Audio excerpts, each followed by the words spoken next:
इंदौर नगर निगम की राजनीति 9 अक्टूबर को भूचाल आने वाली है। कांग्रेस पार्षद और लव जिहाद के आरोपी अनवर कादरी उर्फ डकैत की सदस्यता खत्म करने का प्रस्ताव परिषद में रखा जाएगा।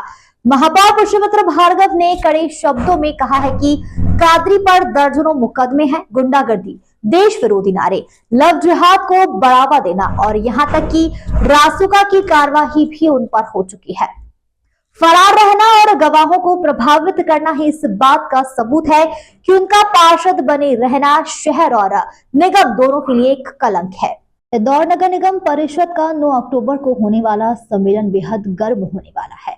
महापौर पुष्यमित्र भार्गव ने साफ कहा है कि कांग्रेस पार्षद और लव जिहाद के आरोपी अनवर कादरी उर्फ डकैत का रिकॉर्ड शुरू से खराब रहा है। दर्जनों मुकदमे, गुंडागर्दी, देश विरोधी नारे, लव जिहाद को बढ़ावा और यहां तक कि रासुका की कार्यवाही तक के मामले दर्ज है। ऐसे व्यक्ति का फरार रहना और गवाहों को प्रभावित करना शहर की छवि धूमिल करता है। इस कारण उनका पार्षद बने रहना न तो शहर के हित में है और न ही निगम के हित में है। महापौर ने बताया, कादरी की सदस्यता खत्म करने के 2 रास्ते थे। पहला, उन्होंने खुद नगर निगम आयुक्त को पत्र लिखकर कार्यवाही की मांग की थी। दूसरा, विकल्प परिषद से प्रस्ताव पास करना था। हमने एमआईसी से प्रस्ताव पारित कर दिया है और अब 9 अक्टूबर को यह परिषद में रखा जाएगा। 2/3 बहुमत हमारे पास है और उसी आधार पर उनकी पार्षद सदस्यता समाप्त की जाएगी। उन्होंने यह भी कहा है कि पार्षद की निष्पक्षता बनी रहे, इसलिए कादरी को अपना पक्ष रखने का मौका दिया जाएगा। लेकिन महापौर का कहना है, उनका जेल में रहना और फरार रहना ही साबित करता है कि वे नगर निगम का हिस्सा बने रहने लायक नहीं है। देखिए, अनवर कादरी का रिकॉर्ड शुरू से खराब रहा है। दर्जनों मुकदमे उन पर दर्ज हैं, गुंडागिर्दी के हों,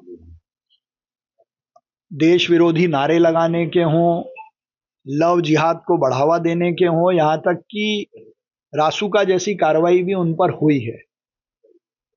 इसके बाद फरार रहना, फरार रहकर गवाहों को प्रभावित करना, इस सब से नगर निगम की, शहर की छवि धूमिल हुई है। इस कारण से उनका पार्षद बने रहना ना तो शहर के हित में है ना निगम के हित में। 2 प्रकार से उनकी पार्षदी खत्म की जा सकती थी। एक, मैंने खुद कमिश्नर को चिट्ठी लिखी थी कि आप उनका पक्ष सुन के उनकी पार्षदी खत्म करें। वो कार्रवाई प्रचलित में है, वो करेंगे ऐसा मुझे विश्वास है। लेकिन हमने भी कहा था कि ऐसे पार्षद का निगम की परिषद में रहना शहर हित में नहीं है, इसलिए उनकी पार्षदी 2/3 बहुमत के प्रस्ताव लाकर भी की जा सकती है। तो वो प्रस्ताव हमने एमआईसी से पास किया है। अब 9 तारीख को वो परिषद में आएगा और उनका पक्ष भी उनको रखने का मौका मिले, इसलिए मैंने अधिकारियों को कहा है कि उनसे भी कहा जाए कि वो अपना पक्ष रखें। पर उनकी जेल में रहना, फरार रहना, यही अपने आप में इस बात को सिद्ध करता है कि उनका पार्षद बने रहना ठीक नहीं है। और 2/3 बहुमत हमारे पास है, उस आधार पर हम उसकी पार्षदी खत्म करेंगे।